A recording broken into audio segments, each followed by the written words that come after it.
ஒரு காலத்தில் மந்திரவாதிகளால் நிரம்பிய ஒரு மந்திர உலகில் செல்வி என்ற இளம் பெண் தனது அப்பாவின் மர்மமான மரணம் குறித்து விசாரிக்க வந்தாள். அவளின் அப்பா ஒரு புகழ்பெற்ற மந்திரவாதி. திடீரென மறைந்து போனாரு.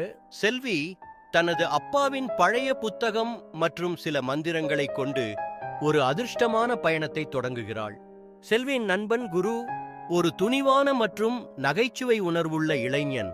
அவன் எப்போதும் செல்வியை ஆதரிக்க தயாராக இருக்கிறான். மேலும் அவன் மிகவும் திறமையான வில்லன் மந்திரவாதியாக மாறிய தனது சகோதரனை எதிர்கொள்வதற்காகவும் தயாராக இருக்கிறான். செல்வி மற்றும் குரு ஒரு பழைய காட்டில் நுழைந்து அங்கு ஒரு விசித்திரமான கிராமத்தை கண்டுபிடிக்கிறார்கள். அந்த கிராமத்தில் மந்திரங்களை பயன்படுத்தி மக்களை கட்டுப்படுத்தும் ஒரு சகோதரர் வாழ்கிறான். அவன் செல்வியின் அப்பாவின் மரணத்திற்கு காரணமாக இருக்க வாய்ப்பு உள்ளது. செல்வி தனது அப்பாவின் மரணத்தை விளக்குவதற்கான ஆதாரங்களை தேடி அவனை எதிர்கொள்வது அவளின் கடமையாக இருக்கிறது. கிராமத்திற்குள் நுழைந்ததும் செல்வி மற்றும் குரு அங்கு உள்ள மக்களின் துயரங்களை உணர்கிறார்கள். அவர்கள் அந்த சகோதரரின் மந்திரங்களை முறியடிக்கவும் மக்களுக்கு உதவும் முடிவு செய்கிறார்கள்.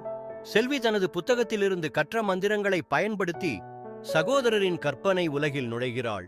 அந்த மந்திர உலகில் செல்வி தனது அப்பாவின் ஆத்மாவை சந்திக்கிறாள். அப்பா அவளை வழிகாட்டி சகோதரரின் சக்திகளை முறியடிக்க உதவுகிறான். செல்வி மற்றும் குரு ஒரு பெரிய போராட்டத்தில் ஈடுபடுகிறார்கள். ஆனால் அவங்கள் ஒரே நோக்கத்தோட மக்களை விடுதலை செய்ய வேண்டும். இறுதியில் செல்வி தனது அப்பாவின் மந்திரங்களை பயன்படுத்தி சகோதரரை தோற்கடிக்கிறாள். கிராம மக்கள் சுதந்திரமாகி செல்வி தனது அப்பாவின் மரணத்தின் உண்மையை அறிந்து கொள்கிறாள். அவள் தனது அப்பாவின் நினைவுகளை தனது உள்ளத்தில் வைத்துக்கொண்டு புதிய வாழ்க்கையை தொடங்குகிறாள்.